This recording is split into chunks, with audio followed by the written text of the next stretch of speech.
আজকে বানাবো একদম সাদামাটা রান্না, কুমড়ো পুঁই শাক চচ্চড়ি। চলুন তাহলে রেসিপিটা শুরু করা যাক। কড়াই দিয়ে দিলাম সরষের তেল, দিয়ে দিলাম গোটা জিরে, শুকনো লঙ্কা আর দেবো একটু বেশি করে তেজপাতা। ফোড়নটা কাঁচা থাকলে মোটেও কিন্তু টেস্ট ভালো আসবে না, তাই ভালো করে ফোড়নটাকে ভেজে নেব। তারপরে দিয়ে দেবো কেটে ধুয়ে রাখা আলুগুলো একটু ডুমো ডুমো করে কেটেছি। আলুগুলোকে দিয়ে 4 থেকে 5 মিনিট ভালো করে ভেজে নিতে হবে মিডিয়াম ফ্লেমে। রান্নার আলু যদি ভালো করে একটু তেলে কষিয়ে ভাজা হয় তাহলে কিন্তু টেস্ট কিন্তু অনেকটা এনহ্যান্স হয়। আলুগুলো ভেজে নেওয়ার পর দিয়ে দিলাম কুমড়ো। এখানে আমি পাকা কুমড়ো ব্যবহার করেছি, পুরো খোসা ছাড়িয়ে ধুয়ে কেটে রেখেছিলাম, সেই কুমড়োটা দিয়ে দিলাম।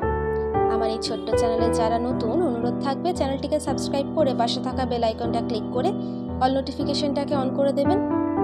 আর রেসিপিটা যদি একটু হলেও ভালো লেগে থাকে তাহলে একটা লাইক করবেন, কমেন্ট করবেন, পরিবারের সাথে শেয়ার করতে ভুলবেন না। কুমড়োটাকে আলুটার সাথে ভালো করে কিন্তু 3 থেকে 4 মিনিট কষাতে হবে, মানে ভেজে নিতে হবে। তারপর দিয়ে দিলাম পুঁই শাকটা একদম কুচি করে কাটিনি, একটু বড় বড় রেখেছি। পুঁই শাকটা দেওয়ার পর আবারও কুমড়োর সাথে বা আলুর সাথে ভালো করে ভেজে নিতে হবে। পুঁই শাকটা দেওয়ার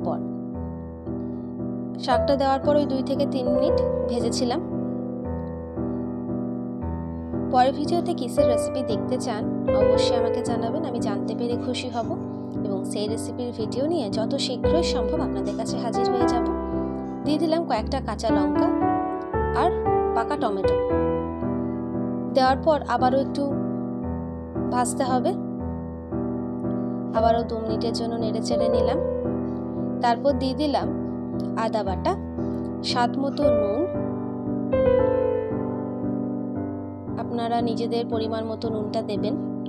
দিয়েছি পরিমাণ মতো হলুদ, চিনি। এরপর গুঁড়ো মশলাগুলোর সাথে আবারও আমরা ভেজে নেব। আমি পুরো রান্নাটা কিন্তু এখনো পর্যন্ত মিডিয়াম ফ্লেমে করছি, হাই ফ্লেমে করলে ভাজাটা কিন্তু ঠিক মতো হবে না। আর আমাদের মেন ইনগ্রিডিয়েন্টসগুলো যতটা ভালো ভাজা হবে ততটা তো টেস্ট এনহ্যান্স হবে, তাই ভালো করে মিডিয়াম ফ্লেমে আমি কষিয়ে নিচ্ছি। ভালো করে ভাজা হয়ে গেছে, এরপর ঢাকা দিয়ে রেখে দেব লো ফ্লেমে। ওইদিকে ওটা সিদ্ধ হতে থাক, এইদিকে একটা ভাজা মশলা করে নিই। গোটা ধনে, জিরে আর শুকনো লঙ্কা ভালো করে ভেজে গুঁড়ো করে নেব। এই মশলা গুঁড়োটা লাস্টে দিলে কিন্তু টেস্ট অনেক গুণ বেড়ে যায়। দেখুন কুমড়ো থেকে কতটা জল ছেড়ে আসছে আর ভালো করে কিন্তু সিদ্ধও হয়ে গেছে। আপনারা চাইলে খুন্তির সাহায্যে সামান্য আলতো হাতে থেতো করে দেবেন, চেক করে নেবেন ভালো করে সিদ্ধ হয়েছে কিনা।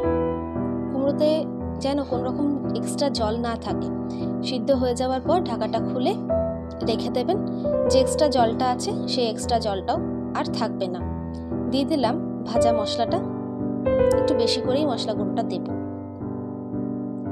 আর দেব ঘি। তবে এটাকে মিক্স করে নেওয়ার পর এইভাবে নেড়ে চেড়ে নিয়ে জলটা পুরো শুকিয়ে নিতে পারেন, কিংবা এমনি রেখে দেবেন লো ফ্লেমে, জলটা কিন্তু পুরোটাই শুকিয়ে যাবে।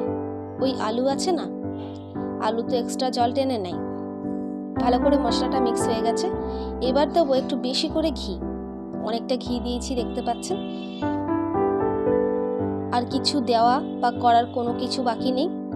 ঘিটাকে ভালো করে মিক্স করে নামিয়ে নেব, আর গরম গরম পরিবেশন করব ভাত, রুটি, পরোটা, লুচি, যা কিছুর সাথে।